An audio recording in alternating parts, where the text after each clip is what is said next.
ನಮಸ್ಕಾರ ಎಲ್ಲರಿಗೂ.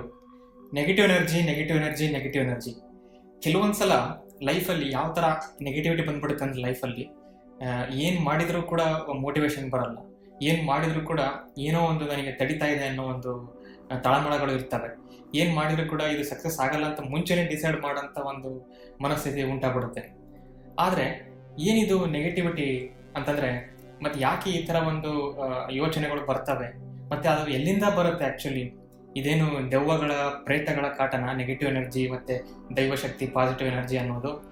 ಅಥವಾ ಇದೇನಾದರೂ ಪ್ರೊಡ್ಯೂಸ್ ಮಾಡ್ತಾರಾ ಯಾರಾದರೂ? ಎಲ್ಲಾದರೂ ಈಗ ಕರೆಂಟ್ ಪ್ರೊಡ್ಯೂಸ್ ಮಾಡ್ತಾರಲ್ಲ ಇದರಲ್ಲಿ ಯೂನಿಟ್ಗಳಲ್ಲಿ, ಆ ಥರ. ಸೊ ಈ ಒಂದು ವಿಡಿಯೋದಲ್ಲಿ ನಾನು ಈ ಒಂದು ನೆಗೆಟಿವ್ ಎನರ್ಜಿ ಅಂದರೆ ಏನು, ಮತ್ತು ಈ ನೆಗೆಟಿವ್ ಎನರ್ಜಿಯ ಸ್ವರೂಪ, ಬೇಸಿಕ್ ಫಂಡಮೆಂಟಲ್ ಸ್ವರೂಪ ಏನಿದೆ ಅದು ಆ್ಯಕ್ಚುಲಿ, ಇದು ಬೇಸಿಕ್ ಲೆವೆಲಲ್ಲಿ, ಬರೀ ಮೇಲ್ನೋಟಕ್ಕಲ್ಲ.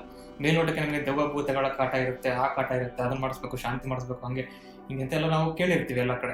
ಈ ಒಂದು ವಿಡಿಯೋದಲ್ಲಿ ನಾನು ಸೈಂಟಿಫಿಕ್ ಮೆಥಡಲ್ಲಿ ವಿಜ್ಞಾನ ಏನು ಹೇಳುತ್ತೆ ನೆಗೆಟಿವ್ ಎನರ್ಜಿ ಬಗ್ಗೆ, ಎನರ್ಜಿ ಅಂತ ಇದ್ಮೇಲೆ ಪಾಸಿಟಿವ್ ನೆಗೆಟಿವ್ ಅಂತ ನಾವು ಡಿವೈಡ್ ಮಾಡಿಬಿಟ್ಟಿದ್ದೀವಿ, ಯಾಕೆ ಮಾಡಿದ್ವಿ ಮತ್ತು ಇದು ಯಾವ ರೀತಿ ನಮ್ಮ ಮೇಲೆ ಪರಿಣಾಮ ಬೀರುತ್ತೆ ಮತ್ತು ಇದನ್ನು ತಪ್ಪಿಸ್ಕೊಳ್ಳೋದು ಹೇಗೆ ಅನ್ನೋದು ಎಲ್ಲ ಒಂದು ಅನಾಲಿಟಿಕಲ್ ಅಥವಾ ಸೈಂಟಿಫಿಕ್ ವೇಲಿ ನಾನು ಎಕ್ಸ್ಪ್ಲೇನ್ ಮಾಡ್ತಾ ಬರ್ತೀನಿ, ಅಲ್ಲ ಸೂಪರ್ಸ್ಟಿಷಿಯಸ್ ವೇಯಲ್ಲಿ ಅಲ್ಲ. ಒಂದು ಇದನ್ನು ಸ್ಟಾರ್ಟ್ ಮಾಡೋಕ್ಕಿಂತ ಮುಂಚೆ ಒಂದು ಘಟನೆನ ನಾನು ನೆನೆಸ್ಕೋಬೇಕು. ಆ್ಯಕ್ಚುಲಿ 2 ಘಟನೆಗಳು. ನಾವು ಲೈಕ್ 5ನೇ ಕ್ಲಾಸ್ 6ನೇ ಕ್ಲಾಸ್ 7ನೇ ಕ್ಲಾಸ್ ಇರುವಾಗ ಅವಾಗವಾಗ ಲೈಕ್ ನಮ್ಮ ಫ್ರೆಂಡಿಂದ ಒಂದು ತೋಟ ಇತ್ತು ಆ್ಯಕ್ಚುಲಿ. ಅಲ್ಲಿ ನಾವು ಸೈಕಲಲ್ಲಿ ಹೋಗ್ತಾ ಇದ್ವಿ ನಾವೆಲ್ಲ ಫ್ರೆಂಡ್ಸ್ ಎಲ್ಲ. ಹೋಗುವಾಗ ಅದು ಸ್ವಲ್ಪ ಊರಿಂದ ದೂರ ಇತ್ತು, ಆದ್ದರಿಂದ ಅಲ್ಲಿ ಹೋಗುವಾಗ ಲೈಕ್ ಏನು ಮಾಡ್ತಿದ್ವಿ, ತುಂಬ ಜನರ ಸೈಕಲ್ ಇರಲಿಲ್ಲ ಅವಾಗ. ಒಂದೇ ಸೈಕಲಲ್ಲಿ ಇಬ್ಬಿಬ್ರು ಕುಳಿತುಕೊಂಡು ಹೋಗ್ತಾ ಇದ್ವಿ, ಡಬಲ್ ರೈಡಿಂಗ್ ಥರ. ಸೊ ಆ ಥರ ಹೋಗುವಾಗ ನಾನು ಇನ್ನೊಬ್ಬರನ್ನ ಕೂಡಿಸ್ಕೊಂಡು ಹೊಡ್ಕೊಂಡು ಹೋಗ್ತಾ ಇದ್ದೆ. ಆವಾಗ ಒಬ್ಬ ಫ್ರೆಂಡ್ ಹೇಳ್ದ ನನಗೆ 2 ದಾರಿ ಬರುತ್ತೆ, 2 ದಾರಿ ಸ್ಪ್ಲಿಟ್ ಆಗಿಬಿಟ್ಟು ಮತ್ತೆ ಹಿಂಗೆ ಜಾಯಿನ್ ಆಗಿ ಅವ್ರ ತೋಟದ ಕಡೆ ಹೋಗ್ತವೆ. ಆ್ಯಕ್ಚುಲಿ ಅದು ಯಾಕೆ ಹಂಗೆ ಸ್ಪ್ಲಿಟ್ ಆಗುತ್ತೆ ಗೊತ್ತಿಲ್ಲ. ಒಂದು ಶಾರ್ಟ್ ಕಟ್, ಇನ್ನೊಂದು ಸ್ವಲ್ಪ ಲಾಂಗ್ ರೂಟ್ ಆ ಥರ ಇತ್ತಲ್ಲ. ನಾನು ಆಬ್ವಿಯಸ್ಲಿ ಶಾರ್ಟ್ ಕಟ್ಟೆ ಹೋಗೋಣ ಅಂತ ಈ ಕಡೆ ಟರ್ನ್ ಮಾಡೋಕೆ ಹೋಗ್ತಾ ಇದ್ದೆ. ಇದು ನಿಜವಾಗಿ ನಡೆದಿರೋ ಘಟನೆ. 7ನೇ ಕ್ಲಾಸ್ 6ನೇ ಕ್ಲಾಸ್ ತುಂಬ ಅವಾಗ ಚೈಲ್ಡ್ ಮೆಂಟಾಲಿಟಿ ಇರ್ತಾವಲ್ಲ. ಅವಾಗ ನಮ್ಮ ಫ್ರೆಂಡ್ ಅಂತ ಇದ್ರು, ಆ ದಾರಿಗೆ ಹೋಗಬಾರ್ದು ಅಂತ. ಯಾಕೆ ಆ ದಾರಿಗೆ ಹೋಗಬಾರ್ದು ಅಂತ ಏನೇನೋ ಕಾರಣ ಕೊಡ್ದು, ಇವತ್ತು ಅಮಾವಾಸ್ಯೆ, ಅದು ಇದು, ಆ ದಾರಿಲಿ ರಾಹು ಇದೆ, ಕೇತು ಇದೆ, ಅಲ್ಲಿ ನಿಂಬೆಹಣ್ಣು ಹಾಕಿರ್ತಾರೆ ಅಂತ. ಅವಾಗ ನನಗೆ ಅನಿಸೋದು ಆ್ಯಕ್ಚುಲಿ. ನಾನು ಅಷ್ಟೊಂದು ಇದೆಲ್ಲ ಅಧ್ಯಯನ ಮಾಡಿಲ್ಲ, ಈ ರಾಹು ಕೇತು ಇವೆಲ್ಲ ಪಂಚಾಂಗ ಗಿಂಚಾಂಗ, ಯಾಕಂದ್ರೆ ಅದರ ನನಗೆ ಅಷ್ಟೊಂದು ನಂಬಿಕೆ ಕೂಡ ಇಲ್ಲ. ಸೊ ಆ ಥರ ಹೇಳುವಾಗ ಏನಿದು ರಾಹು ಇದೆ ಅಂತಾರೆ, ಕೇತು ಇದೆ ಅಂತಾರೆ, ಏನೋ ಹೋಗ್ಲಿ ಬಿಡು ಅಂತ. ಅವಾಗ ಸ್ವಲ್ಪ ಹೆದರ್ಸ್ತಿದ್ನಲ್ಲ, ಆ ಥರ ಹೋಗ್ಬಾರ್ದು, ಹಂಗೆ ಆಕ್ಸಿಡೆಂಟ್ ಆಗಿದೆ ಅಲ್ಲಿ ಹೋದರಿಗೆ ಅಂತ ಎಲ್ಲ. ನಾನು ಹೋಗ್ಲಿ ಬಿಡು ಅಂತ ಈ ಕಡೆ ಹೋಗ್ತಾ ಇದ್ದೆ. ಅದೇ ಥರ ನಮ್ಮ ಮನೆ ಹತ್ರ ಕೆಲವೊಂದು ಈ ಥರ ಎಲ್ಲ ನಿಂಬೆಹಣ್ಣೆಲ್ಲ ಮಾಡಿ ಇಡ್ತಾ ಇದ್ರು ಅಮಾವಾಸ್ಯೆ ದಿನ. ಅದು ಏನೋ ಒಂದು ಪದ್ಧತಿ, ಯಾರಿಗೋ ಬೇರೆಯವರಿಗೆ ಬಂದಿದ್ದ ರೋಗ ಇನ್ನೊಬ್ಬರಿಗೆ ಬರಲಿ ಅಂತ ಏನೋ ದೃಷ್ಟಿ ತೆಗೆದು ಹಾಕ್ತಾರೆ, ಅದನ್ನು ದಾಟಬಾರ್ದು ಆ ನಿಂಬೆಹಣ್ಣು ಅಂತ, ಈ ಥರ ಎಲ್ಲ ಒಂದು ಪದ್ಧತಿಗಳಿದ್ವು. ನಾನು ಕೆಲವೊಮ್ಮೆ ಏನು ಮಾಡ್ತಿದ್ದೆ, ಆ ನಿಂಬೆಹಣ್ಣಿನ ಮೇಲೇ ನಾನು ಸೈಕಲ್ ಹೋಗಿಸ್ತಾ ಇದ್ದೆ. ಕರೆಕ್ಟಾಗಿ ನಿಂಬೆಹಣ್ಣಿನ ಮೇಲೆ ಹೋಗಲಿಲ್ಲ ಅಂತಂದರೆ ಮತ್ತೆ ವಾಪಸ್ ಬಂದು ಸೈಕಲ್ನ ಕರೆಕ್ಟಾಗಿ ಜೋರಾಗಿ ಬಂದು ಆ ನಿಂಬೆಹಣ್ಣು ಮೇಲೆ ಸ್ಪ್ಲಾಶ್ ಆಗಬೇಕು ಅದು ನಿಂಬೆಹಣ್ಣು. ಸೊ ಆ ಥರ ಒಂದು ಮಾಡ್ತಾ ಇದ್ದೆ ನಾನು.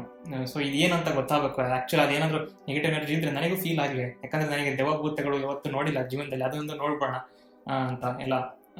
ಸೊ ಈ ಥರ ಒಂದು ಘಟನೆ. ಇನ್ನೊಬ್ಬ ಘಟನೆಯಲ್ಲಿ ನಮ್ಮ ಫ್ರೆಂಡ್ ಒಬ್ಬರು ಹೇಳಿದರು, ಅವರ ತಾತಾರ ಮನೆಯಲ್ಲಿ ಅವರು ಈ ಥರ ಶಾಂತಿ ಮಾಡಿಸೋರು. ಅವರ ಮನೆಯಲ್ಲಿ ಒಬ್ಬ ಹೆಣ್ಣು ಬರ್ತಾಳೆ. ಆ್ಯಕ್ಚುಲಿ ಅವಳು ಉದ್ದ ಕೂದಲು ಬಿಟ್ಕೊಂಡ್ಬಿಟ್ಟು ದೆವ್ವ ಥರ ಆಡ್ತಾ, ಏನೋ ಮೈ ಮೇಲೆ ಇನ್ನೊಂದು ಪರಕ ಯಾರೋ ಪ್ರವೇಶ ಮಾಡಿಬಿಟ್ಟಿದ್ದಾನೇನೋ ಅನ್ನೋ ಥರ ಆಡ್ತಾ ಬಂದ್ಬಿಟ್ಟು ಏನೋ ಮಾಡಿದ್ಲಂತೆ. ಆಮೇಲೆ ಅವ್ರಿಗೆ ಏನೋ ಇದಾಗಿ ನೆಗೆಟಿವ್ ಎನರ್ಜಿ ಹೋಯ್ತು ಅಂತ ಹೇಳ್ತಾರೆ, ಆ ಫ್ರೆಂಡ್ ಹೇಳ್ತಾ ಇದ್ದ ನನಗೆ. ಆಮೇಲೆ ಇನ್ನೊಬ್ಬರ ಮನೆಯಲ್ಲಿ ಎಷ್ಟೇ ದಿನಗಳಿಂದ ಒಳ್ಳೆ ಕೆಲಸಗಳು ಆಗ್ತಾ ಇರಲಿಲ್ಲಂತೆ. ಏನೇ ಕಾರ್ಯ ಮಾಡೋಕ್ಕೆ ಹೋದ್ರು ತಪ್ಪೋಗೋದು, ಮದುವೆ ಮಾಡೋಕ್ಕೆ ಹೋಗಿ ಏನೋ ತಪ್ಪೋಗೋದು, ಒಳ್ಳೆ ಕಾರ್ಯ ಮಾಡೋದು ಏನೋ ಒಂದು ಅಪಶಕನ ಆಗೋದು. ಸೊ ಈ ಥರ ಆಗ್ತಾ ಇತ್ತಂತೆ. ಸೊ ಈ ಥರ ಆದಾಗ ಅವ್ರನ್ನೆಲ್ಲ ಕರೆಸ್ಬಿಟ್ಟು ಜ್ಯೋತಿಷರನ್ನ ಏನಾಗಿದೆ ಮನೆಯಲ್ಲಿ ಸ್ವಲ್ಪ ನೋಡೋಣ ಅಂತ, ಅವ್ರ ನೆಗೆಟಿವ್ ಎನರ್ಜಿ ಜಾಸ್ತಿ ಇದೆ ಇಲ್ಲಿ ಅಂತ ಏನೋ ಹಿಂಗೆ ಸ್ಕ್ಯಾನ್ ಥರ ಮಾಡಿರಂತೆ. ಮಾಡಿದಾಗ ಜಂತಿ ಅಂತ ಇರ್ತಾರೆ ಹಳೆ ಕಾಲದಲ್ಲಿ, ಹಳ್ಳಿ ಮನೆಗಳಲ್ಲಿ ಕಟ್ಟಿಗೆಯಿಂದ ಬಾರ್ ಮಾಡ್ತಾ, ಅದಕ್ಕೆ ಜಂತಿ ಅಂತ ಕರೀತಾರೆ. ಅಲ್ಲಿ ಕೈ ಹಾಕಿದಾಗ ಯಾವುದೋ ಒಂದು ಹೆಂಗಸಿನ ಕೂದಲು ಸಿಕ್ತಂತೆ, ಉದ್ದಕ್ಕಿರೋದು. ಅದಾದಮೇಲೆ ಒಳ್ಳೆಯ ಕೆಲಸಗಳು ಆಯಿತು ಅಂತ ಹೇಳಿ ಈ ರೀತಿ ಕಥೆಗಳನ್ನು ನಾನು ಕೇಳಿದ್ದೀನಿ ಚಿಕ್ಕವನಿದ್ದಾಗ, ಆಯಿತಾ, ಕಥೆಗಳನ್ನು. ಸೊ ಇವಾಗ ಡಿಕೋಡ್ ಮಾಡೋಣ. ಇವಾಗ ಪಾಸಿಟಿವ್ ಎನರ್ಜಿ ಅಂಥೇಳಿ ನಾವು ನಂಬ್ತೀವಿ. ದೈವಶಕ್ತಿ, ದೇವಿ ಇದ್ರೆ ಅದು ಆಗಲ್ಲ, ಆ ದೇವರಿದ್ರೆ ಭಾಳ ಪವರ್ಫುಲ್ಲು, ಆ ದೇವ್ರಿಗೆ ಒಲ್ದು ಬಿಟ್ರೆ ದೆವ್ವಗಳು ಕಾಲಿಟ್ರೆ ಭಸ್ಮ ಹೋಗ್ಬಿಡ್ತವೆ, ಬ್ರಹ್ಮರಾಕ್ಷಸಗಳು ಹೋಗ್ಬಿಡ್ತವೆ. ಸೊ ಈ ಥರ ಕಥೆಗಳೆಲ್ಲ ಕೇಳಿದೆ. ಅದೇ ಥರ ನಾವು ಮೂವಿಗಳಲ್ಲಿ ಕೂಡ ನೋಡಿರ್ತೀವಿ, ದುಷ್ಟಶಕ್ತಿಗಳು ಅವೆಲ್ಲ ಹಿಂಗೆ ಭೂತಂತರ ಬೇತಾಳಂತರ ಬರ್ತವೆ. ಅವು ಇದ್ದಾಗ ಏನೇನೋ ವಿಚಿತ್ರ ಸೌಂಡ್ಗಳು ಕಾಣುತ್ತೆ, ಕಿಟಕಿ ಟಗಡಗಡಗ ಬಡ್ಕೊಳ್ಳುತ್ತೆ, ಮನೆ ಮೇಲೆ ಏನೋ ಬಿದ್ದಂಗೆ ಆಗುತ್ತೆ. ಸೊ ಈ ಥರ ಎಲ್ಲ ನಮಗೆ ಬರ್ತವೆ. ಮತ್ತೆ ಹಿಂಗಾದಾಗೆಲ್ಲ ಅದು ಆಬ್ವಿಯಸ್ಲಿ ಮಾನವನ ಒಂದು ಗುಣ ಏನು, ಮನಸ್ಸು ಹೆದರಿಕೆ ಅಂತಂದರೆ ಫಿಯರ್ ಅನ್ನೋದು ಬಹಳ ಇಂಟೆನ್ಸ್ ಫೀಲಿಂಗು. ಮನುಷ್ಯನಿಗೆ ಇರೋ ಬಹಳ ಪವರ್ಫುಲ್ ಫೀಲಿಂಗ್ಗಳು ಅಂತಂದರೆ ಫಿಯರ್, ಲಸ್ಟ್. ಸೊ ಈ ಥರ ಫೀಲಿಂಗ್ಗಳಲ್ಲಿ ಫಿಯರ್ ಕೂಡ ಒಂದು ಫಸ್ಟ್ ಬರತಕ್ಕಂಥ ತುಂಬ ಇಂಟೆನ್ಸ್ ಫೀಲಿಂಗ್ ಇರ್ತಕ್ಕಂಥ ಒಂದು ಭಾವನೆ. ಸೊ ಈ ಫಿಯರ್ ಅನ್ನೋದು ಇನ್ಸ್ಟಿಂಕ್ಟಲ್ಲಿ ಬಂದ್ಬಿಡುತ್ತೆ ಸಣ್ಣವರಿದ್ದಾಗಿಂದ. ನೀವು ಊಟ ಮಾಡು, ಇಲ್ಲ ಅಂತಂದ್ರೆ ಅಲ್ಲಿ ದೆವ್ವ ಬರುತ್ತೆ ಅಂತ ನಮಗೆ ಆ ಥರ ಪ್ರೋಗ್ರಾಮ್ ಮಾಡಿಸ್ತಾರೆ ಚಿಕ್ಕವರಿದ್ದಾಗಿಂದ. ಅವಾಗ ಏನಾದ್ರು ಊಟ ಮಾಡೋದಕ್ಕೆ ಹೆಲ್ಪ್ ಆಗುತ್ತೆ. ಬಟ್ ಬೆಳೀತಾ ಬೆಳೀತಾ ಆ ಕಾನ್ಸೆಪ್ಟ್ ಇದೆಯಲ್ಲ, ಅಂದರೆ ಇವಾಗ ಹೆದರಿಕೆ ಆಗಲ್ಲ, ದೆವ್ವ ಬರುತ್ತೆ ಊಟ ಮಾಡೋದು ನಗ್ತಾರೆ ಇವಾಗ 20 ವರ್ಷ 30 ವರ್ಷದವರು. ಆದರೆ ಆ ಕಾನ್ಸೆಪ್ಟ್ ಇದೆಯಲ್ಲ, ಏನೋ ಒಂದು ಗೊತ್ತಿಲ್ಲಾರದ ಒಂದು ವಿದ್ಯಮಾನ, ಏನೋ ಒಂದು ಕಣ್ಣಿಗೆ ಕಾಣಲಾರದ ಶಕ್ತಿ ಏನೋ ಮಾಡಿಬಿಡುತ್ತೆ. ನಮ್ಮದು ಫಿಸಿಕಲ್ ಜಗತ್ತು, ನಾವಿಗೆ ಈಗ ವಸ್ತುಗಳನ್ನು ನೋಡ್ತೀವಿ, ನಾವೆಲ್ಲ ದೇಹ ಇದೀವಿ, ಫಿಸಿಕಲ್ ಜಗತ್ತು. ಈ ಜಗತ್ತಿಗೆ ನಾನ್ ಫಿಸಿಕಲ್ ಎಂಟಿಟಿಗಳು ಬರ್ತವೆ, ಅಂದರೆ ಆ ದೆವ್ವಗಳು. ಕೆಲವೊಬ್ರು ಹೇಳ್ತಾರೆ ದೆವ್ವಕ್ಕೆ ಉಲ್ಟಾ ಪಲ್ಟಾ ಕಾಲಿರುತ್ತೆ, ಆಮೇಲೆ ದೆವ್ವ ತೂರ್ಕೊಂಬರುತ್ತೆ ಗೋಡೆ ಒಳಗಡೆ, ಅದೇನೋ ಟ್ರಾನ್ಸ್ಪರೆಂಟ್ ವೈಫೈ ಸಿಗ್ನಲ್ ಥರ ಏನೋ ಅಂತ. ಸೊ ಈ ಥರ ಎಲ್ಲ ಮಾತಾಡ್ತಿರ್ತಾರೆ. ಆ್ಯಕ್ಚುಲಿ ಈ ದೈವಶಕ್ತಿ ಮತ್ತು ದುಷ್ಟಶಕ್ತಿ ಅಂತ ನಾವೇ ವಿಂಗಡಣೆ ಮಾಡಿಬಿಟ್ಟಿದ್ದೀವಿ. ಆವಾಗ ನಾವು ಏನು ಮಾಡ್ತೀವಿ, ಏನೇನೋ ಮೆಥಡ್ಗಳು, ನಿಂಬೆಹಣ್ಣನ ಕಟ್ಟಿ ಎಲ್ಲೋ ಇಡೋದು, ಆಮೇಲೆ ಈ ಪಲಾವ್ ಮಾಡೋದು ಬಿಟ್ಬಿಟ್ಟು ಅದನ್ನು ಸುಟ್ಬಿಟ್ಟು ಅದಕ್ಕೆ ಲವಂಗ ಹಾಕಿ ಅದ್ರ ಹೊಗೆ ಎಲ್ಲ ಮೂಲೆಯಲ್ಲಿ ಹಾಕಿದರೆ ಎಲ್ಲಿ ದುಷ್ಟಶಕ್ತಿ ಇದಾವೆ ಓಡೋಗ್ತವೆ ಅಂತ ಅನ್ನೋದು, ಈ ಥರ ಎಲ್ಲ ಮಾಡ್ತಾ ಇರ್ತೀವಿ. ಹಾಗಿದ್ದ ಮೇಲೆ ಎಲ್ಲಿಂದ ಬಂತು ಈ ನೆಗೆಟಿವ್ ಎನರ್ಜಿ, ಎಲ್ಲಿಂದ ಬಂತು? ಪಾಸಿಟಿವ್ ಎನರ್ಜಿ ಅಂದರೆ ಆಬ್ವಿಯಸ್ಲಿ ನಮಗೆ ನಂಬಿಕೆ ಬರುತ್ತೆ, ದೇವರು ಈ ಬ್ರಹ್ಮಾಂಡ ಕ್ರಿಯೇಟ್ ಮಾಡಿದ್ದಾನೆ, ಸೊ ದೇವರು ಅಂದ್ರೇ ಪಾಸಿಟಿವ್ ಎನರ್ಜಿ, ಅವನಿದ್ದ ಕಡೆ ಎಲ್ಲ ಸಮೃದ್ಧಿ ಇರುತ್ತೆ, ಅವನಿದ್ದ ಕಡೆ ಭಯ ಇರಲ್ಲ, ಯಾವುದೇ ಪ್ರೇತಾತ್ಮಗಳು ಇರಲ್ಲ ಅಂತ. ಹಾಗಿದ್ದರೆ ಈ ಪ್ರೇತಗಳು ಎಲ್ಲಿಂದ ಬಂತು, ಈ ಕಾನ್ಸೆಪ್ಟೇ ಎಲ್ಲಿಂದ ಬಂತು? ಫಸ್ಟ್ ಆಫ್ ಆಲ್ ಅವು ಇದಾವೋ ಇಲ್ಲೋ ಅನ್ನೋದು ಸೆಕೆಂಡ್ರಿ, ಬಟ್ ಆ ನೆಗೆಟಿವ್ ಎನರ್ಜಿ ಎಲ್ಲಿಂದ ಬಂತು ಅಂಥೇಳಿ ನಮಗೆ ಗೊತ್ತಾದಾಗ ಏನೇನೋ ನಾವು ಸೂಪರ್ಸ್ಟಿಷಿಯಸ್ ಕಥೆಗಳನ್ನ ಕಟ್ತೀವಿ, ಆಯಿತಾ. ಆದರೆ ವಿಜ್ಞಾನದ ಒಂದು ಫೀಲ್ಡಲ್ಲಿ ಬಂದಾಗ ವಿಜ್ಞಾನಿಗಳಿಗೆ ಕಥೆಗಳು ಹೊಡೆಯೋದು ಅಂತಂದರೆ ವಿಜ್ಞಾನದಲ್ಲಿ ಆಗಲ್ಲ. ಕತೆ ಹೊಡೆಯೋರಿಗೆ ಇಲ್ಲಿ ಚಾನ್ಸ್ ಇಲ್ಲ ವಿಜ್ಞಾನದಲ್ಲಿ, ಅಂಥವ್ರು ಯಾರು ಸೈಂಟಿಸ್ಟ್ಗಳು ಆಗಲ್ಲ. ಸೊ ಸೈಂಟಿಸ್ಟ್ಗಳು ಅವರ ಮೆಂಟಾಲಿಟಿ ಏನಂತಂದರೆ, ಅಂದರೆ ನೀವು ವಾದ ಮಾಡ್ಬೋದು ಎಷ್ಟೊಂದು ವಿಜ್ಞಾನಿಗಳು ದೇವರನ್ನ ನಂಬ್ತಾರೆ ಅಂತ. ಹೌದು, ಅದು ಪರ್ಸ್ನಲ್ ಚಾಯ್ಸಸ್ಸು, ನಾನು ಯಾರನ್ನೂ ಪಾಯಿಂಟ್ ಔಟ್ ಮಾಡ್ತಾ ಇಲ್ಲ, ಯಾರು ಮಾಡಬೇಕು ಅಂತ ಹೇಳ್ತಾ ಇಲ್ಲ. ನಾನು ಹೇಳ್ತಾ ಇರೋದು ಏನಂದರೆ ವಿಜ್ಞಾನ ಏನು ಮಾಡುತ್ತೆ, ಏನೋ ಒಂದು ಆಗ್ತಾ ಇದೆ ಘಟನೆ, ಅರ್ಥ ಮಾಡ್ಕೊಳಕ್ಕೆ ಆಗ್ತಾ ಇಲ್ಲ ಅಂತಂದರೆ ಫಂಡಮೆಂಟಲ್ ಲೆವೆಲಲ್ಲಿ ಹೋಗ್ತೀವಿ. ಫಂಡಮೆಂಟಲ್ ಲೆವೆಲಲ್ಲಿ ಹೋಗುತ್ತೆ ವಿಜ್ಞಾನ. ಫಂಡಮೆಂಟಲ್ ಲೆವೆಲ್ ಅಂದರೆ ಏನೋ ಒಂದು ಬಂತು, ಏನೋ ಸೌಂಡ್ ಆಯಿತು ಅಂತ ಹೇಳ್ತಾರೆ ಕೆಲವೊಬ್ರು. ರಾತ್ರಿ ಹೊತ್ತು ಅಲ್ಲಿ ಹೋದೆ ಬಾಗಿಲು ತೆಗೆದ್ರೆ ಯಾರೂ ಇಲ್ಲ ಅಂತ. ಹಾಗಿದ್ಮೇಲೆ ವಿಜ್ಞಾನದ ಪ್ರಕಾರ ಏನು ಸೌಂಡ್ ಅಂತಂದ್ರೆ ಏನು, ಒಂದು ಲಾಂಜಿಟ್ಯೂಡಿನಲ್ ವೇವ್ಸ್, ಆಯಿತಾ. ಲಾಂಜಿಟ್ಯೂಡಿನಲ್ ವೇವ್ಸ್ ಅಂದರೆ ಕನ್ನಡದಲ್ಲಿ ನೀಟಾಗಿ ಹೇಳ್ತೀನಿ, ಉದ್ದ ಮತ್ತು ಕೆಳಗಡೆ ಒಂದೇ ಡೈರೆಕ್ಷನ್ಗೆ ಹೋಗ್ತಕ್ಕಂಥ ಅಲೆಗಳಿಗೆ ಲಾಂಜಿಟ್ಯೂಡಿನಲ್ ಅಂತ ಕರಿತೀವಿ. ಉದ್ದ ಅಂದರೆ ಉದ್ದನೇ ಹೋಗ್ತಿರ್ಬೇಕು, ಅಡ್ಡ ಅಂದರೆ ಅಡ್ಡನೇ ಹೋಗ್ತಿರ್ಬೇಕು. ಇನ್ನೊಂದು ಎಲೆಕ್ಟ್ರೋಮ್ಯಾಗ್ನೆಟಿಕ್ ತರಂಗಗಳು, ಅವು ಉದ್ದನೂ ಇರ್ತವೆ ಅಡ್ಡನೂ ಇರ್ತವೆ, ಈ ಥರ 90 ಡಿಗ್ರಿಯಲ್ಲಿ ಹಿಂಗೆ ಟ್ರಾವೆಲ್ ಮಾಡ್ತವೆ. ಇದಕ್ಕೆ ಎಲೆಕ್ಟ್ರೋಮ್ಯಾಗ್ನೆಟಿಕ್ ತರಂಗಗಳು ಅಂತ.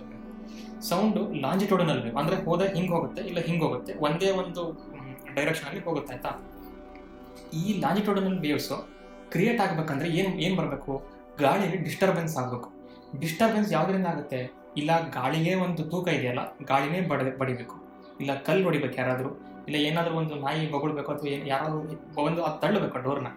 ಆದರೆ ಇಲ್ಲಿ ನಾವೇನು ಅಂದ್ಕೊಳ್ತೀವಿ, ದೆವ್ವಗಳು ಅಂದರೆ ನಾನ್ ಫಿಸಿಕಲ್ ಎಂಟಿಟಿ, ಕಣ್ಣಿಗೆ ಕಾಣಲಾರ್ದಂಥದ್ದು. ಕಣ್ಣಿಗೆ ಕಾಣುವ ಬಾಗಲನ್ನು ಹೆಂಗೆ ಮುಟ್ಟಿತು, ಇದನ್ನು ನಾವು ಸೈಂಟಿಫಿಕಲಿ ಯಾಕೆ ಅಧ್ಯಯನ ಮಾಡಲ್ಲ? ಬಾಗಿಲು ಬಡಿಯುತ್ತೆ ದೆವ್ವ ಅಂತ ಹೇಳ್ತಾರೆ, ದೆವ್ವಕ್ಕೆ ಕೈ ಇಲ್ಲ ಕಾಲಿಲ್ಲ ಏನೂ ಇಲ್ಲ, ಟ್ರಾನ್ಸ್ಪರೆಂಟು. ಆ ಥರ ಟ್ರಾನ್ಸ್ಪರೆಂಟ್ ಇರೋದು F=ma, ನ್ಯೂಟನ್ಸ್ನ ಸೆಕೆಂಡ್ ಲಾ. F=ma ಅಂತಂದರೆ ಎಮ್ ಅಂತಂದರೆ ಮಾಸ್ ಆಫ್ ದ ಬಾಗಿಲಿಗೆ ಎಷ್ಟು ಆಕ್ಸಲರೇಷನ್ ಕೊಡ್ತಿರೋ ಅಷ್ಟು ಫೋರ್ಸ್ ಜನರೇಟ್ ಆಗುತ್ತೆ ಅಂತ. ಆದರೆ ಆಕ್ಸಲರೇಷನ್ ಕೊಡೋಕ್ಕೆ ಇನ್ನೊಂದು ಎಂಟಿಟಿನೇ ಇಲ್ಲ ಅಲ್ಲಿ, ನಾನ್ ಫಿಸಿಕಲ್ ಅದು ದೆವ್ವ ಅನ್ನೋದು ಎಂಟಿಟಿನೇ ಇಲ್ಲ. ಹೇಗೆ ಜನರೇಟ್ ಆಯ್ತು ಅಲ್ಲಿ ಫೋರ್ಸು, ಇದನ್ನು ನಾವು ಗಮನಿಸಲ್ಲ. ಅದಕ್ಕೆ ವಿಜ್ಞಾನದು ಈ ರೀತಿಯಲ್ಲಿ ಹೋಗುತ್ತೆ.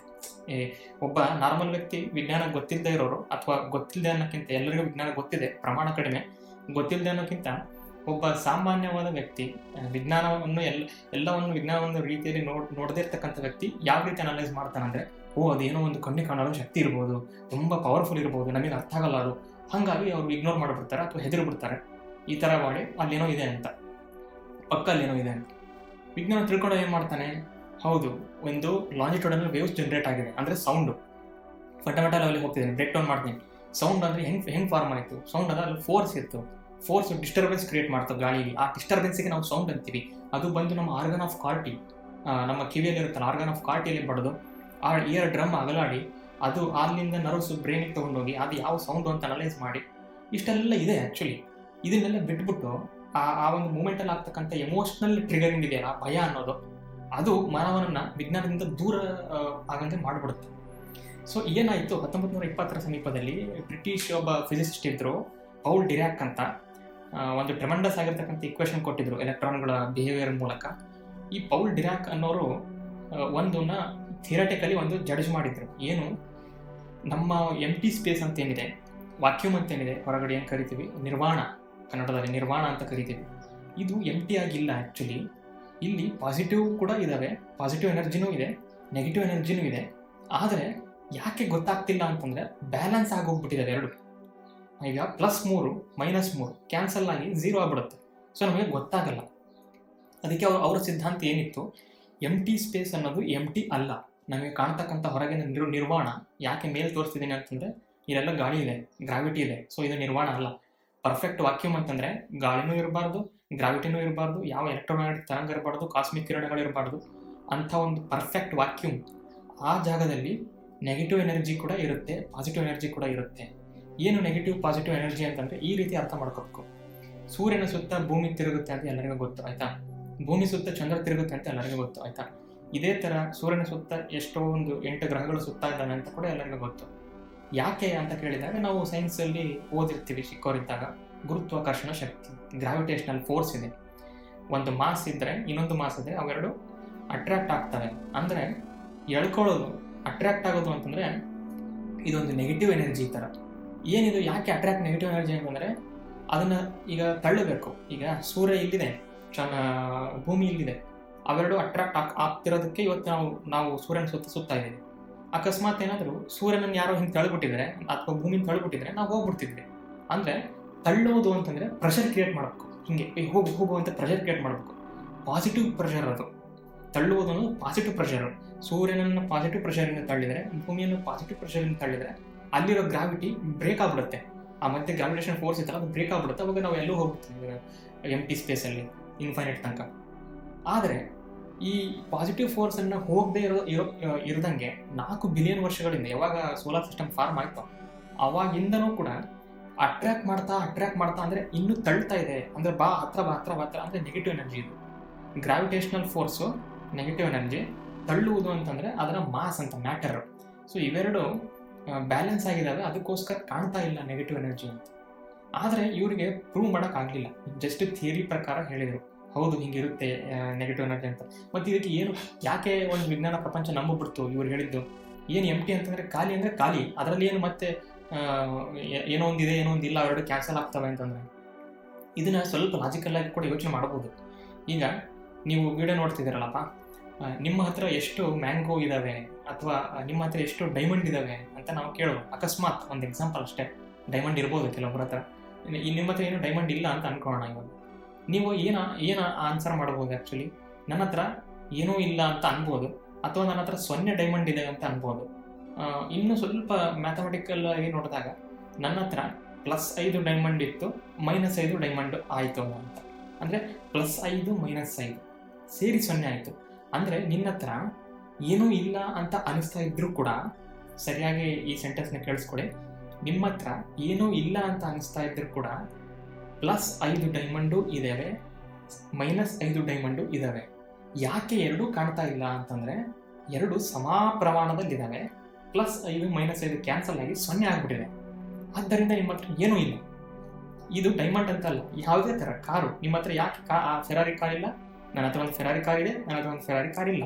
ಆ ಎರಡು ಸ್ಟೇಟ್ಗಳು ಮರ್ಜ್ ಆಗಿ ಇದೆ ಇಲ್ಲ ಅಂದರೆ +1 -1 ಕ್ಯಾನ್ಸಲ್ ಆಗಿ 0 ಆಗ್ಬಿಟ್ಟಿದೆ, ಅದಕ್ಕೆ ನನ್ನ ಹತ್ರ ಏನೂ ಇಲ್ಲ. ಇದು ಅವರ ಒಂದು ಸಿದ್ಧಾಂತವಾಗಿತ್ತು. ಸ್ವಲ್ಪ ಇದು ಸ್ಕಿಲ್ ಅಂತ ಅನಿಸಿದ್ರು ಕೂಡ, ಏನೋ ಒಂದು ಕಣ್ಣಿಗೆ ಕಾಣಲಾರದನ್ನು ಏನೋ ಒಂದು ಜೀಮ್ ಬೂಂಬಾ ಥರ ಅಂತ ಹೇಳ್ಬಿಟ್ಟು ಅದನ್ನು ವಿಜ್ಞಾನ ಅನ್ನೋಕ್ಕಾಗಲ್ಲ. ಎಲ್ಲದಕ್ಕೂ ಪ್ರೂಫ್ ಬೇಕಿಲ್ಲಿ. ಪ್ರೂಫ್ ಇಲ್ಲದೆ ನಾವು ಏನೂ ಮಾತಾಡಲ್ಲ ವಿಜ್ಞಾನದ ಪ್ರಪಂಚದಲ್ಲಿ. ಇದಾಗಿ 1948ರ ಸಮೀಪದಲ್ಲಿ ನೆದರ್ಲೆಂಡ್ಸ್ನ ಒಬ್ಬ ಹೆನ್ರಿಕ್ ಕ್ಯಾಸಿಮಿರ್ ಅಂತ ಒಬ್ಬ ಫಿಸಿಸಿಸ್ಟ್ ಬಂದು ಇದನ್ನ ಪ್ರೂಫ್ ಕೊಡ್ತಾರೆ. Actually experimental proof.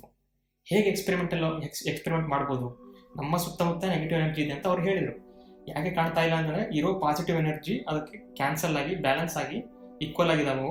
Positive energy ಇರೋದಕ್ಕೆ ಅದು ಕಾಣ್ತಾ ಇಲ್ಲ, 0 ಆಗಿದೆ, ನಿರ್ವಾಣ 0 ಅಂತ ಕಾಣಿಸ್ತಾ ಇದೆ ಅಂತ. ಆಮೇಲೆ ಇವ್ರಿಗೆ ಒಂದು ಐಡಿಯಾ ಬಂತು, ಹೌದಲ್ಲ, ಈಗ positive energy negative energy balance ಆಗಿರೋದೇ ನಿಜ ಆಗಿದ್ರೆ ಪಾಸಿಟಿವ್ ಎನರ್ಜಿನೆಲ್ಲ ತಗೊಂಬೇಡ ಆ್ಯಕ್ಚುಲಿ, ಆಯಿತಾ. ಪಾಸಿಟಿವ್ ಎನರ್ಜಿ ಅಷ್ಟೇ ಜಗತ್ತಿನಲ್ಲಿ ನಿಮಗೆ ಕಾಣೋದು, ನೆಗೆಟಿವ್ ಎನರ್ಜಿ ಕಾಣಲ್ಲ. ಅಂದರೆ ಈಗ ನನ್ನ ಹತ್ರ ಒಂದು ಮೊಬೈಲ್ ಇದೆ ಅಂತಂದರೆ ಆ ಮೊಬೈಲು ಒಂದು ಮೊಬೈಲ್ ಅದ. ನಿನ್ನ ಹತ್ರ -2 ಮೊಬೈಲ್ ಇದಾವೆ ತೋರಿಸು ಅಂತಂದ್ರೆ ಮೈನಸ್ಸನ್ನ ತೋರ್ಸಕ್ಕಾಗಲ್ಲ. ಯಾಕಂದ್ರೆ ಮೈನಸ್ ಅಂತಂದ್ರೆ ಅದು ಇಲ್ಲ, ಋಣ ಅಂತ, ಋಣದಲ್ಲಿ ಇದ್ದೀನಿ. -2 ಮೊಬೈಲ್ ನನ್ನ ಹತ್ರ ಇದೆ ಅನ್ನೋ ಮೀನಿಂಗ್ ಏನಂದ್ರೆ ನಾನು ಇನ್ನೊಬ್ರಿಗೆ ಕೊಡ್ತಿದ್ದೀನಿ -2 ಅಂತ. -2 ಪೆನ್ಗಳು ನನ್ನ ಹತ್ರ ಇದಾವೆ ಅನ್ನೋ ಮೀನಿಂಗ್ ಇದೆ, ನಾನು ಇನ್ನೊಬ್ರಿಗೆ ಕೊಡ್ತಿದ್ದೀನಿ ಅಂದರೆ ನಾನು ಋಣದಲ್ಲಿ ಇದ್ದೀನಿ ಅಂತ. ಸೊ ಮೈನಸ್ ಎನರ್ಜಿ ಇರೋಕ್ಕಾಗಲ್ಲ, ನೆಗೆಟಿವ್ ಎನರ್ಜಿ ಇರೋಕ್ಕಾಗಲ್ಲ. ಆ ಪಾಸಿಟಿವ್ ಎನರ್ಜಿ ಇರುತ್ತೆ ಆ್ಯಕ್ಚುಲಿ. ಈ ಪಾಸಿಟಿವ್ ಎನರ್ಜಿನೆಲ್ಲ ನಾವು ತೆಗೆದುಬಿಟ್ರೆ, ಆ ವಾಕ್ಯೂಮಲ್ಲಿ ಪಾಸಿಟಿವ್ ಎನರ್ಜಿ ತೆಗೆದುಬಿಟ್ರೆ ಉಳಿಯೋದೇನು, ನೆಗೆಟಿವ್ ಎನರ್ಜಿ. ಆವಾಗ ಏನಾದರೂ ಉಳಿದ್ರೆ ಅದು ಎನರ್ಜಿ ಅಂತ ಅಲ್ಲಿ ಕಾಣಬೇಕು, ಏನಾದರೂ ಆಗಬೇಕು, ಅದು ಎನರ್ಜಿಯಿಂದ ಏನಾದರೂ ಆಗಬೇಕು. ಸೊ ಹಾಗಾಗಿ ಇವ್ರು ಏನು ಮಾಡಿದರು, 2 ಮೆಟಲ್ಗಳನ್ನು ಇನ್ಫೈನೈಟ್ ಥಿನ್ನಾಗಿರ್ಬೇಕು, ಅವು ತೆಳ್ಳಗಿರ್ಬೇಕು ಮೆಟಲ್ಗಳು. ಅಂಥ ಮೆಟಲ್ನ ಎಷ್ಟು ಡಿಸ್ಟೆನ್ಸು, 1 ಸೆಂಟಿಮೀಟರ್ ಅಲ್ಲ, 0.5 ಸೆಂಟಿಮೀಟರ್ ಅಲ್ಲ, 1 ಮಿಲಿಮೀಟರ್ ಅಲ್ಲ, 1 ಮೈಕ್ರಾನ್ ಅಂದರೆ 1 ಮೈಕ್ರೋಮೀಟರ್. 1 ಮೈಕ್ರೋಮೀಟರ್ ಅಂತಂದರೆ 0.0000001. ಸೊ ಅಂದರೆ 10⁻⁻⁶. ಇದಕ್ಕೆ ನಾವು ಮೈಕ್ರಾನ್ ಅಂತ ಕರಿತೀವಿ ಅಥವಾ ಮೈಕ್ರೋಮೀಟರ್ ಅಂತ ಕರಿತೀವಿ. ಇಷ್ಟು ಹತ್ತಿರದಲ್ಲಿ ಇಟ್ಟಾಗ 2 ಮೆಟಲ್ ಪ್ಲೇಟ್ಗಳನ್ನು 1 ಮೈಕ್ರೋಮೀಟರ್ ಹತ್ತಿರದಲ್ಲಿ ಇಟ್ಟಾಗ ಗ್ರಾವಿಟೇಷನಲ್ ಫೋರ್ಸ್ ಆ್ಯಕ್ಟ್ ಆಗಲ್ಲ. ಯಾಕೆ ಅಂದರೆ ಅಷ್ಟು ಹತ್ತಿರ ಇರ್ತಾವು, ಮ್ಯಾಟರ್ ಕ್ಯಾನ್ಸಲ್ ಆಗೋಗ್ಬಿಡುತ್ತೆ. ಸೊ ಅಲ್ಲಿ ಗ್ರಾವಿಟೇಷನ್ ಫೋರ್ಸು ಇಲ್ಲ. ನೆಕ್ಸ್ಟ್ ಏನು ಮಾಡಬೇಕು, ಎಲೆಕ್ಟ್ರೋಮ್ಯಾಗ್ನೆಟಿಕ್ ಅಂದರೆ ನಮ್ಮ ಮೆಟಲ್ ಪ್ಲೇಟ್ ಅಂತ ಹೇಳಿದೆ. ಮೆಟಲ್ ಪ್ಲೇಟ್ ಒಳಗಡೆ ಎಲ್ಲ ಆಟಮ್ಸು ಮಾಲಿಕ್ಯೂಲ್ಸ್ಗಳು ಇರ್ತವೆ. ಆಮೇಲೆ ಮೆಟಲ್ ಪ್ಲೇಟ್ ಎಲ್ಲೇ ವಾಕ್ಯೂಮಲ್ಲಿ ಇಡ್ತೀನಿ ಅಂತಂದರೆ ಸೂರ್ಯನಿಂದ ಕಿರಣಗಳು ಬರ್ತಿರ್ತವೆ, ಇನ್ಫ್ರಾರೆಡ್ ತರಂಗಗಳು ಅಂತ ಕರಿತೀವಿ. ಇನ್ಫ್ರಾರೆಡ್ ತರಂಗ ಅಂತಂದರೆ ಬಟ್ಟೆ ಒಗೆದು ಒಣ ಹಾಕಿರ್ತೀವಿ, ಅದು ಬಟ್ಟೆ ಸ್ವಲ್ಪ ಹೊತ್ತಿಗೆ ಒಣಗೋಗ್ಬಿಡುತ್ತೆ ಬಿಸಿಲಲ್ಲಿಟ್ಟಾಗ. ಅದು ಮ್ಯಾಜಿಕ್ ಅದು ಆ್ಯಕ್ಚುಲಿ.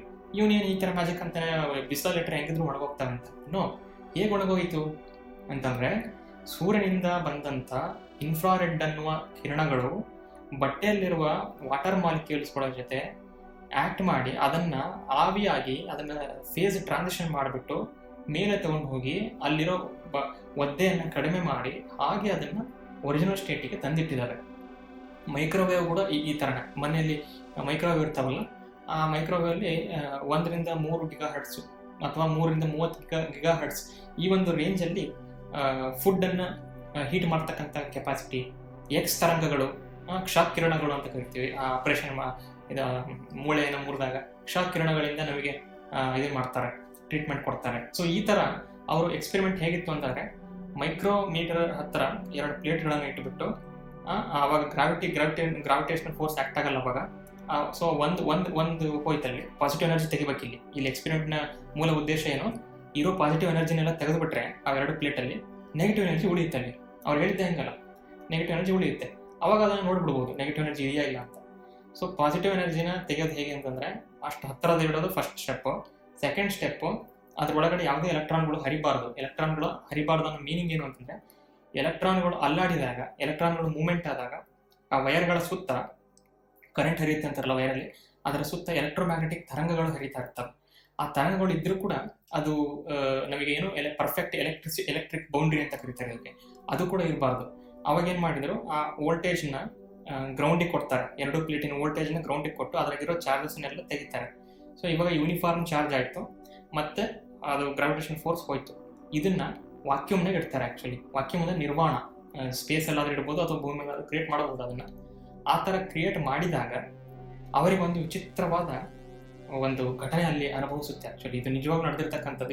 ಇದನ್ನು ಆಮೇಲೆ 1970s ಕೂಡ ಪ್ರೂವ್ ಮಾಡಿದ್ದಾರೆ. ಈ ಥರ ನೆಗೆಟಿವ್ ಎನರ್ಜಿ ಇರೋದು ಕಂಡು ಬಂದಿದೆ. ನಮ್ಮ ಸುತ್ತಮುತ್ತ ಇರತಕ್ಕಂಥ ನಿಗೂಢವಾದ ಶಕ್ತಿ ಇದೆ ಆ್ಯಕ್ಚುಲಿ. ಒಂಥರ ಇದನ್ನು ಪೌಲ್ ಡಿರಾಕ್ ಅವರು ಡಿರಾಕ್ ಸಿ ಅಂತ ಕರೆದಿದ್ರು, ಅಂದರೆ ಸಮುದ್ರ. ನಾವು ನೆಗೆಟಿವ್ ಮತ್ತು ಪಾಸಿಟಿವ್ ಎನರ್ಜಿಯ ಸಮುದ್ರಗಳಲ್ಲಿ ಮುಳುಗೋಗ್ಬಿಟ್ಟಿದ್ದೀವಿ. ಯಾವಾಗ ಪಾಸಿಟಿವಿಟಿ ಅನ್ನೋದು ಹೋಗ್ಬಿಡುತ್ತೋ ಅವಾಗ ಉಳಿಯೋದೇ ನೆಗೆಟಿವಿಟಿ.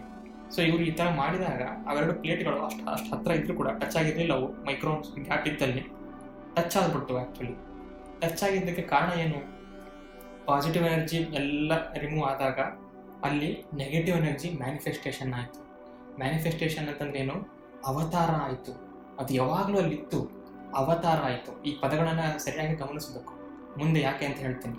ನೆಗೆಟಿವ್ ಎನರ್ಜಿ ಪಾಸಿಟಿವ್ ಎನರ್ಜಿಗಳು ಎರಡೂ ಈಕ್ವಲ್ ಆಗಿ ಬ್ಯಾಲೆನ್ಸ್ ಆಗಿದ್ದವು.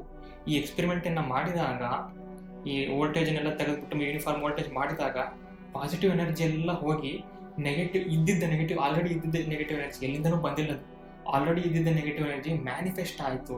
ಅದು ಮ್ಯಾನಿಫೆಸ್ಟ್ ಆದಾಗ ಆ ಫೋರ್ಸಿಂದ ಅಂಟ್ಕೊಂಡ್ಬಿಡ್ತು ಆ್ಯಕ್ಚುಲಿ ಎರಡು ಪ್ಲೇಟ್ಗಳು. ಈ ಒಂದು ಸೈನ್ಸ್ ಹೇಳೋ ಪ್ರಕಾರ ಇದು ನೆಗೆಟಿವ್ ಎನರ್ಜಿ ಅಂತಂದ್ರೆ. ಎನರ್ಜಿ ಅಂತಂದ್ರೆ ನಿಮಗೆ ಒಬ್ಬನ ತಳ್ಳು ಫೋರ್ಸ್ ಅಂತ. ಆ ಫೋರ್ಸ್ ಸ್ವಲ್ಪ ತಳ್ತಾ ಇದ್ರೆ ಅದಕ್ಕೆ ಎನರ್ಜಿ ಅಂತಾರೆ. ಈ ಥರ ಶಕ್ತಿ ಬೇಕು ಅಂತ ಹೇಳ್ತಾರೆ. ಆದರೆ ಆ ಶಕ್ತಿ ನೆಗೆಟಿವ್ ಎನರ್ಜಿ ಅಲ್ಲ, ಆ್ಯಕ್ಚುಲಿ ಅದು ಪಾಸಿಟಿವ್ ಎನರ್ಜಿ. ಆದರೆ ಆ ಶಕ್ತಿ ಇಲ್ಲ ಅನ್ನೋದು ಒಂದೇ, ಮತ್ತು ನಾನು ಅಲ್ಲಿ ನೆಗೆಟಿವ್ ಎನರ್ಜಿ ಇದೆ ಅಂತಂದ್ರೆ ಒಂದೇ. ಇದು ಸೈನ್ಸ್ ಕೂಡ ಮೀನಿಂಗ್ ಆ್ಯಕ್ಚುಲಿ. ನೆಗೆಟಿವ್ ಎನರ್ಜಿ ಅಂತಂದರೆ ಹೌದು, ಪಾಸಿಟಿವ್ ಎನರ್ಜಿ ದೈವದಿಂದ ಒಳ್ಳೆಯದಾಗುತ್ತೆ, ದೈವದಿಂದ ಸಮೃದ್ಧಿಯಾಗಿ ಉಂಟಾಗುತ್ತೆ. ಆದರೆ ನೆಗೆಟಿವ್ ಎನರ್ಜಿ ಬಂದರೆ ಒಂದು ಬರ ಹೊಡೆದಿರೋ ಥರ, ಒಂಥರ ಬಡತನ ಬಂದ್ಬಿಡೋದು, ಅಥವಾ ಏನೇ ಮಾಡಿದರೂ ಒಳ್ಳೆ ಕಾರ್ಯ ಕೈಗೊಳ್ಳಲ್ಲ, ಮನಸ್ಸಲ್ಲಿ ಮೋಟಿವೇಶನ್ ಇಲ್ಲದೆ ಇರೋ ಒಂದು ಸ್ಥಿತಿಗೆ ನಾವು ನೆಗೆಟಿವ್ ಎನರ್ಜಿ ಅಂತ ಕರಿತೀವಿ. ಇವಾಗ ಈ ಒಂದು ವಿಜ್ಞಾನವನ್ನು ಎಕ್ಸ್ಪೆರಿಮೆಂಟ್ನ ಯಾಕೆ ಈ ಒಂದು ವಿಡಿಯೋದಲ್ಲಿ ಹೇಳಿದೆ ಅಂತಂದರೆ, ಕನ್ಕ್ಲೂಷನ್ ಮತ್ತು ಔಟ್ಲುಕ್ ಪಾರ್ಟಲ್ಲಿ ಈ ಥರ ನಾನು ಇದನ್ನು ಅನಾಲಿಸಿಸ್ ಮಾಡ್ತೀನಿ. ನಮ್ಮ ಜೀವನ ಅಂತಂದಮೇಲೆ ಇದೇ ಥರ ನಿರ್ವಾಣದ ಥರ, ಅಂದರೆ ಸ್ಪೇಸ್ ಅಂತ ಕರೀತಾರೆ. ಇದಕ್ಕೆ ನಮ್ಮ ಜೀವನವನ್ನು ಕಂಪೇರ್ ಮಾಡ್ತಾ ಇದ್ದೀನಿ. ಈ ಸ್ಪೇಸ್ ಅನ್ನೋದು, ಈ ಬಾಹ್ಯ ಅನ್ನೋದು ನಮ್ಮ ಪ್ರಪಂಚ, ಬಾಹ್ಯಾಕಾಶ, ಸ್ಪೇಸ್, ಬಾಹ್ಯ ಪ್ರಪಂಚ, ನಮ್ಮ 3D ಜಗತ್ತು. ನಮಗೆ ಕೆಲವೊಬ್ಬ ವ್ಯಕ್ತಿಗಳನ್ನು ನೋಡಿದಾಗ, ಮತ್ತು ಸ್ಪೀಚ್ಗಳು, ಮೋಟಿವೇಶನ್ ಸ್ಪೀಚ್, ಇನ್ಸ್ಪಿರೇಷನ್ ನೋಡಿದಾಗ ಅವರು ತುಂಬ ಪಾಸಿಟಿವಿಟಿ ಕೊಡ್ತಾರಪ್ಪ, ಮಾಡ್ಬೇಡ ಈ ಒಂದು 3 ದಿನ ಅಂತ. ಆಮೇಲೆ ಸ್ವಲ್ಪ ದಿನ ಆದಮೇಲೆ ಯಾರ್ಯಾರೋ ಏನೋ ನೆಗೆಟಿವಿಟಿ ಮಾತಾಡ್ತಾರೆ, ಅಥವಾ ಟಿ ವಿಯಲ್ಲಿ ಏನೋ ಬಂದ್ಬಿಡುತ್ತೆ, ಅಥವಾ ಅದು ಸಾಧ್ಯ ಇಲ್ಲ ಅಂತೇಳಿ ಏನೋ ಒಂದು ಸುದ್ದಿ ಬಂದ್ಬಿಡುತ್ತೆ. ನೀವೇನು ಕೆಲಸ ಕೈಗೊಂಡಿದೆ ಅದು ಸಾಧ್ಯ ಆಗಲ್ಲ ಅಂತ ಯಾರಿಂದನೋ, ಅಥವಾ ಪ್ರೆಷರ್ ಬರುತ್ತೆ ಬೇರೆಯಿಂದ, ನೀನು ಈ ಥರ ಮಾಡೋಕ್ಕೆ ನಾನು ಬಿಡಲ್ಲ ಅಂತ. ಯಾರೋ ನಿಮ್ಮನ್ನು ತಡೆಯೋಕ್ಕೆ ನೋಡ್ತಾರೆ, ಏನೋ ವಕ್ರ ದೃಷ್ಟಿ ಬಿಟ್ಬಿಟ್ಟಿದೆ ಅಂತ ಹೇಳ್ತಾರಲ್ಲ, ಆ ಥರ ಶನಿ ಅವರಿಗೆ ಅಟ್ಯಾಕ್ ಆಗ್ಬಿಟ್ಟಿದೆ, ಅದಕ್ಕೆ ನೀವು ಏನು ಮಾಡಿದ್ರು ಆಗ್ತಾ ಇಲ್ಲ ಅಂತ. ಸೊ ಇವೆಲ್ಲ ಯಾಕೆ ಬರ್ತವೆ ಅಂತ ನೋಡಿದಾಗ, ನಾವು ನೆಗೆಟಿವ್ ಎನರ್ಜಿನ ಎಲ್ಲೋ ಹೊರಗಡೆಯಿಂದ ನನಗೆ ಬಂದು ಫೋರ್ಸ್, F=ma, ನ್ಯೂಟನ್ನ ಸೆಕೆಂಡ್ನೇ ನಿಯಮ, ಆ ಥರ ಆ್ಯಕ್ಟ್ ಆಗ್ತಿದೆ ನನಗೆ ಅಂತ ನಾನು ಅವಾಗ ವಿಕ್ಟಿಮ್ ಪ್ಲೇಸಲ್ಲಿ ಬಂದ್ಬಿಡ್ತೀನಿ. ಬಟ್ ಇಲ್ಲಿ ನೋಡಿ, ವಿಜ್ಞಾನ ಏನು ಹೇಳುತ್ತೆ, ಪಾಸಿಟಿವ್ ನೆಗೆಟಿವ್ ಎರಡು ಈಕ್ವಲ್ ಆಗಿ ಇತ್ತು ಬಾಹ್ಯದಲ್ಲಿ. ಆದರೆ ಅಲ್ಲಿ ಏನು ಮಾಡಿದ್ರು ಅವರು, ಆ ಎಕ್ಸ್ಪೆರಿಮೆಂಟ್ ಮೂಲಕ ಪಾಸಿಟಿವ್ ಎನರ್ಜಿನ ತೆಗೆದುಬಿಟ್ರು. ಅವಾಗ ಏನು ಉಳಿತು? ನೆಗೆಟಿವಿಟಿ ಉಳಿತು, ನೆಗೆಟಿವ್ ಎನರ್ಜಿ ಉಳಿತು. ಅಂದರೆ ಕಂಪ್ಯಾರಿಸನ್ ಮಾಡ್ತಿದ್ದೀನಿ ಇಲ್ಲಿ. ಅದೇ ಥರ ಯಾವುದೇ ಒಬ್ಬ ವ್ಯಕ್ತಿ ಅಂತಂದರೆ ಅವನಲ್ಲಿ ಒಬ್ಬ ಪಾಸಿಟಿವಿಟಿನೇ ಇರುತ್ತೆ, ನೆಗೆಟಿವಿಟಿನೇ ಇರುತ್ತೆ. ಅವನು ಜಾಸ್ತಿ ಸಮಾಜಕ್ಕೆ ತನ್ನ ಮುಖವನ್ನು ತೋರಿಸ್ಬೇಕು ಅಂಥೇಳಿ ಅವನು ಪ್ರಯತ್ನ ಪಡ್ತಾನೋ ಆ ಒಂದು ಕ್ಯಾರೆಕ್ಟರು ಅಂತೇಳಿ ನಾವು ಹೊರಗಿಂದ ನಂಬ್ತೀವಿ. ಆ್ಯಕ್ಚುಲಿ ಕಾರ್ಲ್ ಯುಂಗ್ ಅವರು ಸೈಕಾಲಜಿಸ್ಟ್ ಅಂತ, ಅವ್ರ ಬಗ್ಗೆ ತುಂಬ ಹೇಳಿರ್ತೇನೆ ನಾನು. ಅವರು ಈ ಆರ್ಕಿಟೈಪ್ ಅಂತ ಹೇಳುವಾಗ ಶಾಡೋ ಬಗ್ಗೆ ಮಾತಾಡ್ತಾರಲ್ಲ, ಎಲ್ಲ ವ್ಯಕ್ತಿಯ ಒಳಗಡೆ ಒಬ್ಬ ರಾಕ್ಷಸ ಇರ್ತಾನೆ. ಈಗ ನನ್ನೊಳಗಡೆ ಒಬ್ಬ ಮಾನ್ಸ್ಟರ್ ಇದ್ದಾನೆ, ನನ್ನೊಳಗಡೆ ಒಬ್ಬ ಸಾಧಕ ಇರ್ಬೋದು, ನನ್ನೊಳಗಡೆ ಒಬ್ಬ ನಗಿಸುವಂಥ ಜೋಕರ್ ಇರ್ಬೋದು, ನನ್ನೊಳಗಡೆ ಒಬ್ಬ ಹುಚ್ಚುಚ್ಚಂತರ ಆಡೋಂಥ ಒಬ್ಬ ಸಣ್ಣ ಮಗು ಇರ್ಬೋದು. ಅಂದರೆ ಸ್ಪ್ಲಿಟ್ ಕ್ಯಾರೆಕ್ಟರ್ಗಳು ಎಲ್ಲರೂ ನನ್ನೊಳಗೆ ಅಂತ ಒಂದು ಎಕ್ಸಾಂಪಲ್, ಸ್ಪ್ಲಿಟ್ ಕ್ಯಾರೆಕ್ಟರ್ಗಳು ಇರ್ತವೆ. ಆ್ಯಕ್ಚುಲಿ ನಾವು ಏನೋ ಅನುಕೂಲಕ್ಕೆ ತಕ್ಕಂಗೆ ಅಥವಾ ಸಿಚುವೇಶನ್ ತಕ್ಕಂಗೆ ಜನರನ್ನ ಏನೋ ಹೊಲಿಸ್ಕೋಬೇಕು, ಏನೊಂದು ಕೆಲಸ ಆಗಬೇಕು ಅನ್ನೋ ತಕ್ಕಂಗೆ ಆ ಕ್ಯಾರೆಕ್ಟರ್ನ ಚೇಂಜ್ ಮಾಡ್ತಾ ಹೋಗ್ತೀವಿ. ಹೀಗೆ ಕೆಲವೊಬ್ಬರು ಚೇಂಜ್ ಮಾಡ್ತಾ ಹೋದಾಗ ತುಂಬ ಹೊತ್ತು ಬರೀ ನೆಗೆಟಿವಿಟಿನ ಕ್ಯಾರಿ ಮಾಡ್ತಾ ಬರ್ತಾರೆ, ತುಂಬ ಹೊತ್ತು ಕೆಲವೊಬ್ಬರು ಪಾಸಿಟಿವಿಟಿ ಕ್ಯಾರಿ ಮಾಡ್ತಾ ಬರ್ತಾರೆ. ಈ ಥರ ನೆಗೆಟಿವಿಟಿ ಕ್ಯಾರಿ ಮಾಡ್ತಾ ಬರೋ ವ್ಯಕ್ತಿಗಳಿಗೆ ಎಲ್ಲರಲ್ಲೂ ತಪ್ಪು ಹುಡುಕೋದು, ಅಥವಾ ನೆಗೆಟಿವಿಟಿ ಮಾತಾಡೋದು, ಏನಾದರೂ ಅದು ಆಗಲ್ಲ ಅಂತ ಅನ್ನೋದು, ಅಥವಾ ಎಷ್ಟೇ ಕಷ್ಟ ಇದ್ರೂ ಕೂಡ ಅದು ಆಗುತ್ತೆ ಅಂತೇಳಿ ಒಬ್ಬ ವ್ಯಕ್ತಿ ಅಂತಿದ್ದ, ಅವನ ಒಳ್ಳೆ ವ್ಯಕ್ತಿ ಅಂತ ಕರಿತೀವಿ. ಇವನು ಇಷ್ಟು ಈಸಿ ಇದ್ರೂ ಕೂಡ ಅದಾಗಲ್ಲ ಅಂತ ಅಂತಿರ್ತಾನೆ. ಅವಾಗ ಅವ್ರನ್ನ ಕೇಳಿದ ತಕ್ಷಣ ಯಾಕೇನೋ ಬದುಕಿದ್ದೀನಪ್ಪ, ಇವ್ರು ಯಾಕೆ ನನಗೆ ಹಿಂಗೆ ಅಂತಾರೆ ಅಂತ ನೀವು ಹೇಳಕ್ಕೆ ಹೋಗ್ತೀರಿ, ಇಲ್ಲ ನಂಗೆ ಆಗುತ್ತೆ ಅಂತ. ಇಲ್ಲ, ಅವ್ರು ಎಷ್ಟೋ ನಿಮಗೆ ಏನೋ ಒಂದು ಮಾಡ್ಬಿಟ್ಟು ನಿಮಗೆ ಒಳ್ಳೇದಾಗಬಾರ್ದು ಅಂತ ಹಂಗೆ ಅವ್ರು ಮಾಡೋಕ್ಕೆ ಟ್ರೈ ಮಾಡ್ತಿರ್ತಾರೆ ಆ್ಯಕ್ಚುಲಿ. ಸೊ ಇದನ್ನು ಫಸ್ಟ್ ಸ್ಟೆಪ್ಪಲ್ಲಿ ಈ ನೆಗೆಟಿವಿಟಿ ಹೋಗ್ಸೋದು ಏನು ಅಂತಂದರೆ, ಹಿಂಗೆ ನಾವೇನು ಅರ್ಥ ಮಾಡ್ಕೋಬೇಕು, ನಾನು ಅಂದರೆ ಈ ಪ್ರಪಂಚದಲ್ಲಿ ನಾನು ಕಾನ್ಷಿಯಸ್ ಬೀಯಿಂಗ್ ಆಗಿದ್ದೀನಲ್ಲ ಬಾಹ್ಯದಲ್ಲಿ, ಈ ಬಾಹ್ಯ ಅನ್ನೋ ಒಂದು ಜೀವನದಲ್ಲಿ ನೆಗೆಟಿವಿಟಿ ಮತ್ತು ಪಾಸಿಟಿವಿಟಿ ಎರಡರಿಂದನೂ ಕೂಡಿದ್ದೀನಿ. ಎಂಟಿ ಸ್ಪೇಸ್ ಹೆಂಗೆ ಮೇಡಪ್ ಆಫ್ ಪಾಸಿಟಿವ್ ನೆಗೆಟಿವ್ ಎನರ್ಜಿನೋ, ನಾನು ಎರಡರಿಂದನೂ ಕೂಡಿದ್ದೀನಿ. ಯಾಕೆ ನನ್ನಲ್ಲಿ ನೆಗೆಟಿವಿಟಿ ಬಂತು ಅಂದರೆ, ಯಾರೋ ಒಬ್ಬರು ನನಗೆ ಆ ಫೋರ್ಸ್ ಮಾಡಿಬಿಟ್ರು ಅಂತಲ್ಲ, ನಾನು ನನ್ನೊಳಗಿರೋ ಪಾಸಿಟಿವ್ ತನವನ್ನು, ನನ್ನೊಳಗಿರೋ ಆ ಚೈತನ್ಯವನ್ನು ಕಳ್ಕೊಳ್ಳೋಕ್ಕೆ ನಾನು ಪರ್ಮಿಷನ್ ಕೊಟ್ಕೊಂಡಿದ್ದೀನಿ. ಅದಕ್ಕೋಸ್ಕರ ನನ್ನ ಪಾಸಿಟಿವ್ ಎನರ್ಜಿ ಎಲ್ಲ ಹೀರ್ಬಿಟ್ಟು ಒಳಗಿರೋ ನೆಗೆಟಿವಿಟಿ ಮ್ಯಾನಿಫೆಸ್ಟ್ ಆಗಿದೆ. ಅವತಾರ, ರಾಕ್ಷಸರು ಹುಟ್ಟಲ್ಲ, ಅಂದರೆ ಕೆಟ್ಟ ವ್ಯಕ್ತಿಗಳು ಹುಟ್ಟಲ್ಲ, ಕೆಟ್ಟ ವ್ಯಕ್ತಿಗಳು ಅವತಾರ ಆಗ್ತಾರೆ ಒಳಗಡೆಯಿಂದ. ಒಬ್ಬ ಕೊಲೆಗಾರ ಹುಟ್ಟೋದಿಲ್ಲ, ಇವನು ಕೊಲೆ ಮಾಡಬೇಕು ಒಬ್ಬನ ಅಂತ ಹುಟ್ಟಲ್ಲ ಒಬ್ಬ ಕೊಲೆಗಾರ. ಆ ಕೊಲೆಗಾರ ಫಾರ್ಮ್ ಆಗ್ತಾನೆ. ಆ್ಯಕ್ಚುಲಿ ಯಾಕೆ ಫಾರ್ಮ್ ಆಗ್ತಾನೆ? ಅವನ ನೆಗೆಟಿವಿಟಿ, ಅವನ ಜೀವನದಲ್ಲಿ ನನಗೊಂದು ಸಿಕ್ಕಿಲ್ಲ, ಅವ್ರು ಏನೋ ಮಾಡಿದ್ರು, ನನಗೆ ಅವರು ಹಣ ನನಗೆ ಕೊಟ್ಟಿಲ್ಲ, ಈ ಥರ ಒಬ್ಬ ಫಾರ್ಮ್ ಆಗ್ತಾನೆ. ಇದೇ ಥರ ಒಬ್ಬ ಸಾಧಕ ಅಂತ ಹುಟ್ಟೋದಿಲ್ಲ ಯಾರು. ಆ್ಯಕ್ಚುಲಿ ಹುಟ್ಟಿದ ಮೇಲೆ ಎಲ್ಲರೂ ಸಾಧನೆ ಮಾಡ್ಬೋದು, ಹುಟ್ಟಿದ ಮೇಲೆ ಅವ್ರು ಸಾಧಕರಾಗ್ತಾರೆ. ಆ್ಯಕ್ಚುಲಿ ಈ ಥರ ಅವನು ಈ ಎಷ್ಟೇ ನೆಗೆಟಿವಿಟಿ ಇದ್ರೂ ಕೂಡ, ಇಲ್ಲ ನಾನು ಈ ನೆಗೆಟಿವಿಟಿ ಯಾಕೆ ಬರ್ತಿದೆ ಅಂತಂದರೆ ನಾನು ಪಾಸಿಟಿವಿಟಿನ ಬೆಳೆಸ್ಕೊತಾ ಇಲ್ಲ. ಆ್ಯಕ್ಚುಲಿ ನನ್ನ ಪಾಸಿಟಿವಿಟಿನ ನಾನು ಎಲ್ಲಿ ಬೇಕಲ್ಲಿ ಚೆಲ್ಬಿಟ್ಟು ನನ್ನ ನೆಗೆಟಿವಿಟಿ ಮ್ಯಾನಿಫೆಸ್ಟ್ ಮಾಡಿಕೊಂಡು ಎಲ್ಲಿಂದನೋ ಬಂತು ಅಂತ. ಎಲ್ಲಿಂದನೂ ಬರಲ್ಲ. ಪಾಸಿಟಿವಿಟಿ ಅನ್ನೋದು ಎಲ್ಲಿಂದನೂ ಬರಲ್ಲ, ನೆಗೆಟಿವಿಟಿ ಅನ್ನೋದು ಎಲ್ಲಿಂದನೂ ಬರಲ್ಲ. ಆದ್ದರಿಂದ ಕೊನೆಯದಾಗಿ ನಾನು ಏನು ಹೇಳ್ತಾ ಇದ್ದೀನಿ ಅಂತಂದರೆ, ಯಾವತ್ತಾದರೂ ನೆಗೆಟಿವಿಟಿ ಹೋಗಿಸ್ಬೇಕು ಅಂತ ತಲೆಗೆ ಬಂದರೆ ಆ ಯೋಚನೆನೇ ತಪ್ಪು. ಯಾಕೆ ಅಂದರೆ ನೆಗೆಟಿವಿಟಿ ಎಲ್ಲೂ ಹೋಗೋದಿಲ್ಲ, ಅದು ಇಲ್ಲೇ ಇದೆ, ಅದು ಹುಟ್ಟುತ್ತೆ. ಆ್ಯಕ್ಚುಲಿ ಒಳಗಿಂದ ಹುಟ್ಟುತ್ತೆ. ಅದೇ ಥರ ಅದನ್ನು ಹೋಗಿಸ್ಬೇಕು ಅಂದರೆ ಇರೋ ಒಂದು ದಾರಿ ಪಾಸಿಟಿವಿಟಿಯನ್ನು ಮ್ಯಾನಿಫೆಸ್ಟ್ ಮಾಡಬೇಕು. ಪಾಸಿಟಿವಿಟಿನ ಮ್ಯಾನಿಫೆಸ್ಟ್ ಮಾಡೋಕ್ಕೆ ಇರೋ ದಾರಿ ಏನು ಅಂತಂದರೆ, ಜಾಸ್ತಿ ಪಾಸಿಟಿವಿಟಿ ಬಗ್ಗೆನೇ ಚಿಂತೆ ಮಾಡೋದ್ರಿಂದ, ಆಮೇಲೆ ನಾನು ಯಾರು ಅಂತ ಅರಿಯೋದ್ರಿಂದ.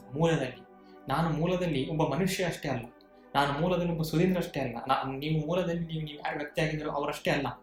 ನೀವು ಮೂಲದಲ್ಲಿ ಈ ಅನಂತ ಬ್ರಹ್ಮಾಂಡದ ಪಾಸಿಟಿವ್ ಮತ್ತು ನೆಗೆಟಿವ್ ಮಿಶ್ರಣಗಳಾಗಿ ನಾವು ಆ ಒಂದು ಝೀರೋ ಆಗಿದ್ದೀವಿ. ಆ್ಯಕ್ಚುಲಿ ನಾವೆಲ್ಲ ಬೇಸಿಕಲಿ ಝೀರೋ, ನಾವೆಲ್ಲ ಸೊನ್ನೆಗಳು.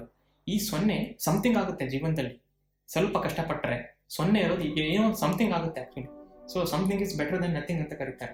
ಈ ಸೊನ್ನೆ ಆಗೋಕ್ಕಿಂತ ಮುಂಚೆ ನಾವು ನಕ್ಷತ್ರಗಳಲ್ಲಿದ್ವಿ.